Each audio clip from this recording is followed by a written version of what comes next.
समाज मुझे कृपा करके क्षमा करें। पहले जो है वो एक ही है, अपना परिवार। गणपति के नाम को हमने इतना नीचे गिरा दिया प्रभु। अरे प्रभु, वो इश्क करने के लिए है या कहीं एकांत में मिलने का जो है एक वो स्थान बना लिया, तो हमारा धर्म कहां अछूता रहेगा। आज परिवार की क्या स्थिति बन रही है। हमारे संयुक्त परिवार तो टूट गए, इसके बाद में वो समाज की संपत्ति बनता था और यह समाज का दायित्व था कि वो इस बालक को ऐसा बनाए कि वो समाज के लिए उपयोगी बने। अब क्या स्थिति बनी हुई है, बाय हुक एंड कुक। समाज से हमें कोई लेना देना नहीं, हमारे ऊपर समाज का कोई ऋण नहीं। यह इस प्रकार की स्थिति बनी हुई है क्योंकि धर्म और समाज ये तो एक दूसरे को आश्रित है ना। सबसे पहले हमें अपने परिवार को सशक्त करना पड़ेगा। यह समाज की संपत्ति है, वो इश्क करने के लिए है। उनको हमने छिछोरा गणपति बनाकर रख दिया। एक समाज मुझे कृपा करके मुझे क्षमा करें, मैं कटु शब्द बोल रहा हूं। बच्चे हमारे नियंत्रण में नहीं रहेंगे।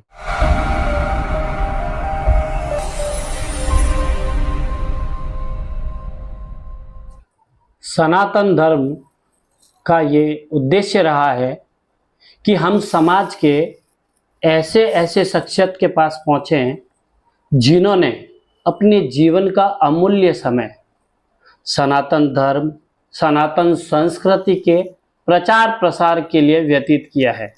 उसी कड़ी में आज सनातन धर्म प्रचार पहुंचा है दिनेश कुमार जी बिस्सा, जिन्होंने अपने जीवन का अमूल्य समय और सबसे बड़ी बात, ये एक साइंस के लेक्चरर, साइंस के टीचर होने के बाद में इन्होंने अपने जीवन में कैसे धर्म, कैसे सनातन संस्कृति को साथ में लेते हुए उसका प्रचार प्रसार किया।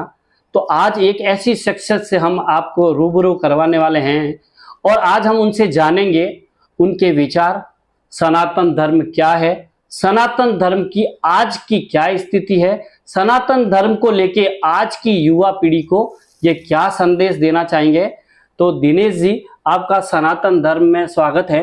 हम आपसे पहला सवाल ये करना चाहेंगे, सनातन धर्म को लेके, सनातन संस्कृति को लेके आपके क्या विचार हैं। प्रणाम। सबसे पहले मैं सनातन धर्म प्रचार मंडल का धन्यवाद ज्ञापित करना चाहूँगा कि आपने मुझे अपने इस चैनल पर आने का सौभाग्य प्रदान किया। सबसे पहले मैं आपको एक बात कहना चाहता हूँ कि जो सनातन धर्म और संस्कृति है यह इतना अथाह सागर है और उसमें मैं व्यक्ति के रूप में एक बिंदु मात्र हूँ। सनातन धर्म क्या है, यदि आप इसको समझना चाहें तो सबसे पहले बात हमें धर्म को और सनातन दोनों शब्दों को समझना पड़ेगा। सनातन का अर्थ है वह परंपरा जिसका न आदि है और न अंत है। सृष्टि जिस प्रकार से प्रारंभ हुई तब से लेकर अब तक जो निरंतर प्रवाह चल रहा है वह सनातन प्रवाह है। अब इसके बाद में बात आती है धर्म की। तो धर्म का स्वरूप क्या है। तो हमारे जो धर्म के प्रणेता हैं, जो प्राचीन जो ऋषि हुए हैं, उन्होंने अपने अपने स्मृतियों के अंदर जिन जिन लक्षणों को कहा है, यदि आप उसमें थोड़ा सा अगर आप ध्यान दें तो मैं आपको मनुस्मृति में जो धर्म के 10 लक्षण दिए गए हैं उसके बारे में बताना चाहूँगा कि धर्म वास्तव में क्या है। मनु महाराज ने कहा, धति, क्षमा, दमोस्तेयम, शौचम, इंद्रिय निग्रहम, धीर, विद्या, सत्यम, अक्रोधो, दशकम, धर्म लक्षणम। कहने का यह तात्पर्य है कि धर्म क्या है। धर्म के 10 लक्षण हैं। सबसे पहले हैं धति। धति का मतलब होता है धैर्य। दूसरा है क्षमा, तीसरा दम, तीसरा है दम का तात्पर्य है अपने आप को संयम में रखना। और इसके बाद में है अस्तेय। अस्तेय का तात्पर्य है चोरी न करना। हमारे वेदों में एक उपनिषद है जिसे हम कहते हैं ईशावास्योपनिषद। उसमें लिखा है मां गृधः कस्यस्विद धनम, किसी दूसरे के धन का अपहरण मत करिए।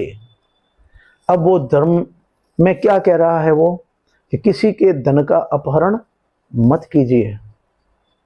अब धन के अपहरण करने के कई साधन हैं, चोरी कीजिए, डाका डालिए, और सबसे बड़ी भ्रष्टाचार कीजिए।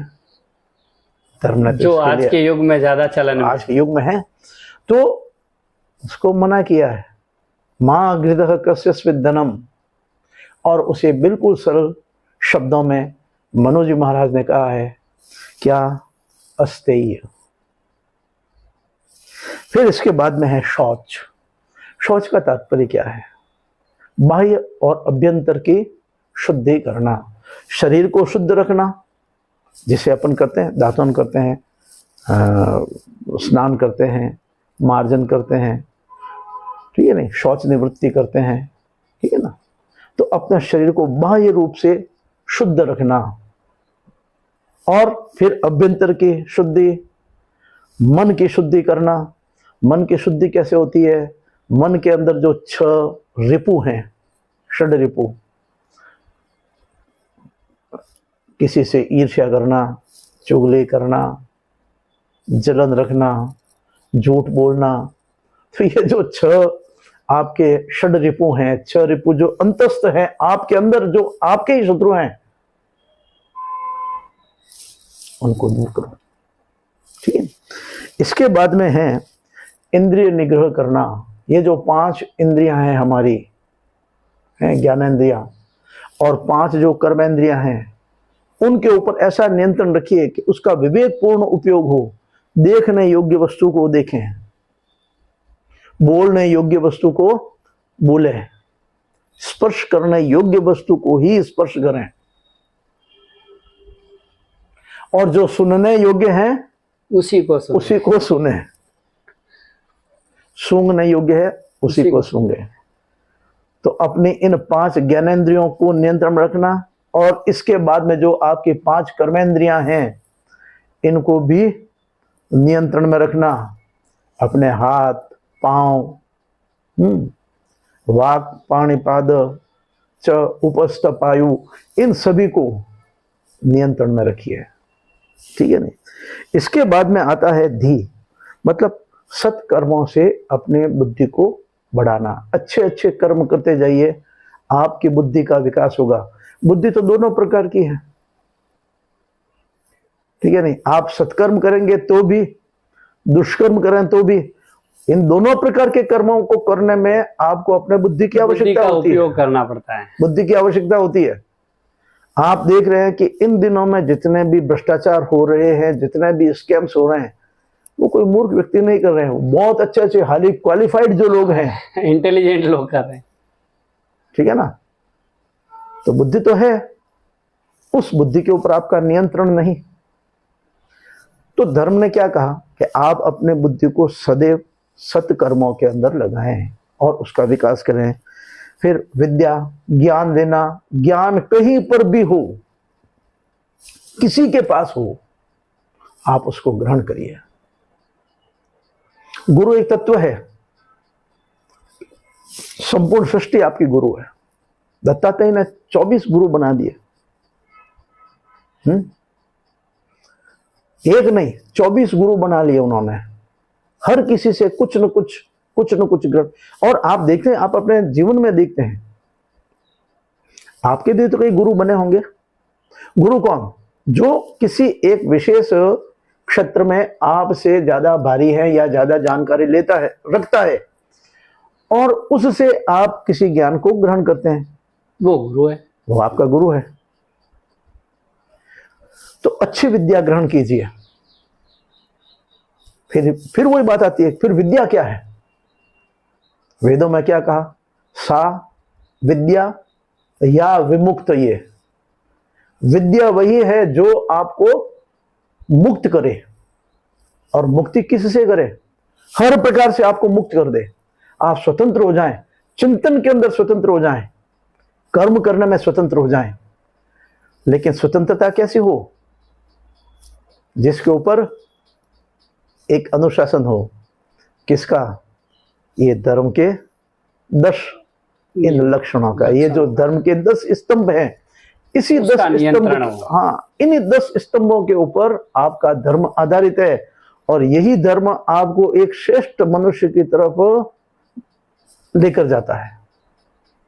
धर्म ही वह विधि है जिसका अनुसरण करके एक श्रेष्ठ समाज का विकास हो सकता है। सनातन धर्म एक निरंतर प्रवाह है और इसमें भिन्न भिन्न स्थानों से आई हुई छोटी छोटी नदियां मिली है और वो एकाकार होकर वो गंगा बनी है, पतित पावनी गंगा बनी है। यानी आपके कहने का तात्पर्य ये है, सनातन धर्म के बारे में अगर हम बात करने बैठेंगे तो हमारे लिए समय की सीमा होनी जरूरी है। सनातन धर्म बहुत बड़ा है, सनातन धर्म सबको साथ में लेके चलने वाला है, सर्वसमावेशी। हाँ, सर्वसमावेशी। आप देखिए ना कि केवल एक वेद पर हम ना टिके।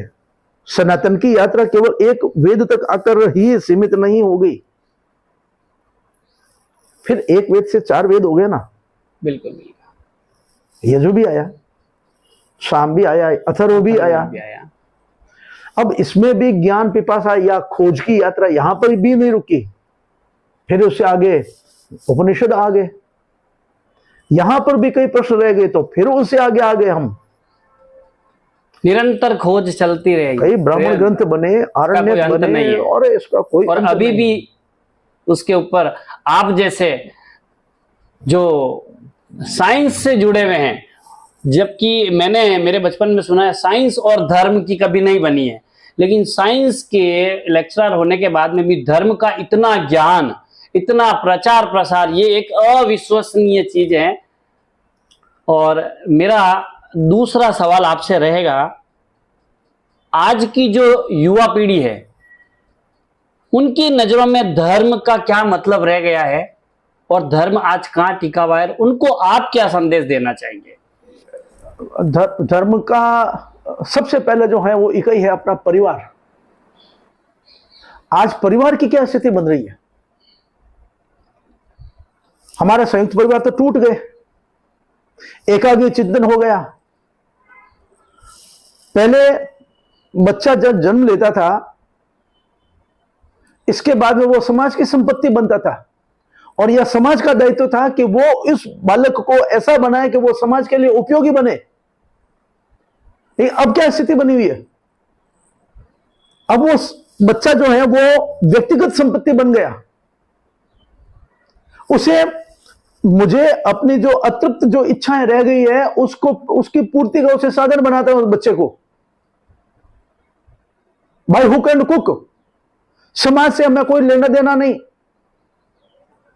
हमारे ऊपर समाज का कोई ऋण नहीं, हमारे ऊपर समाज का कोई दायित्व नहीं, समाज के प्रति हमारा कोई कर्तव्य नहीं। यह इस प्रकार की स्थिति बनी हुई है। और जब यह स्थिति बनी हुई है तो हमारा धर्म कहां अछूता रहेगा?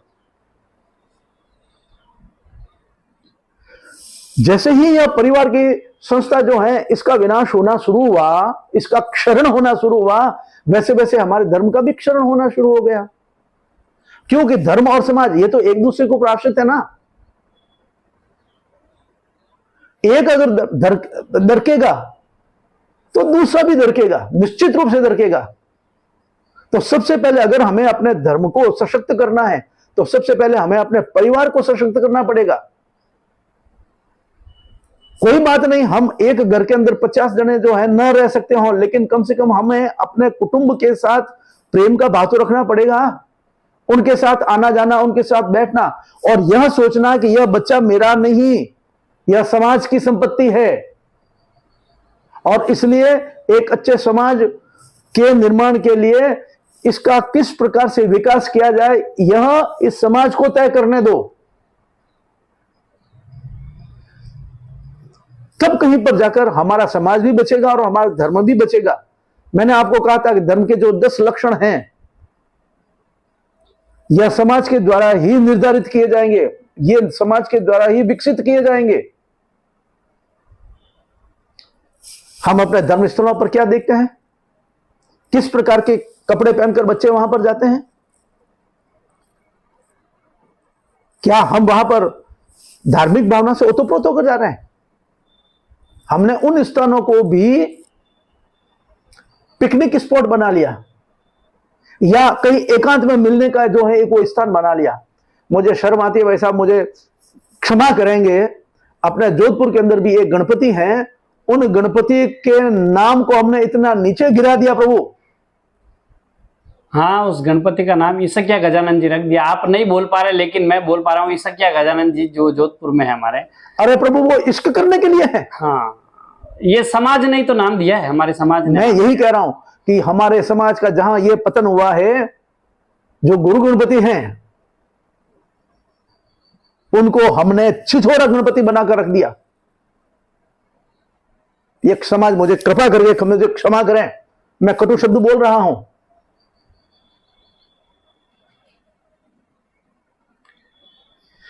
तो यह स्थिति बनी हुई है, बच्चे हमारे नियंत्रण में नहीं रहेंगे।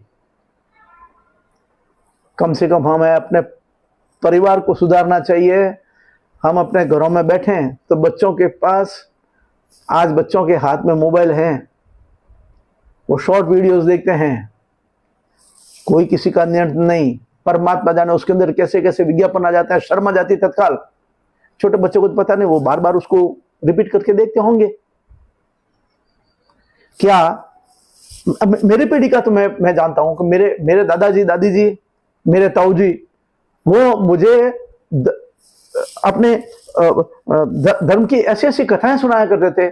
कभी हरिश्चंद्र की सुना रहे हैं, कभी जो है वो राजा शिवी की सुना रहे हैं, कभी रंती देव की सुना रहे हैं, कभी श्रवण कुमार की सुना रहे हैं, कभी जो गुरु भक्त अरुण की सुना रहे हैं। अब कहीं बच्चों के अंदर ये इस प्रकार की कथाएं जा रही है? विचार करिए, क्या आपने बच्चों को आप इस प्रकार की कथाएं सुना रहे हैं? जब उन बच्चों के सामने इस प्रकार का कोई एक आदर्श है ही नहीं, तो वो कैसे आदर्शों की पालना करेंगे? किस आदर्श की तरफ जाएंगे? बच्चे को कोई आदर्श चाहिए और आपने उसके सामने कोई आदर्श रखा नहीं, तो निश्चित रूप से ये जो आजकल की जो जिस प्रकार की विज्ञापनों के अंदर किस प्रकार के वस्त्र पहन रहे हैं, छोटे छोटे बच्चियों को मां ही तो कपड़े पहनाती है ना, पीछे एक डोरा बंधा हुआ है सिर्फ।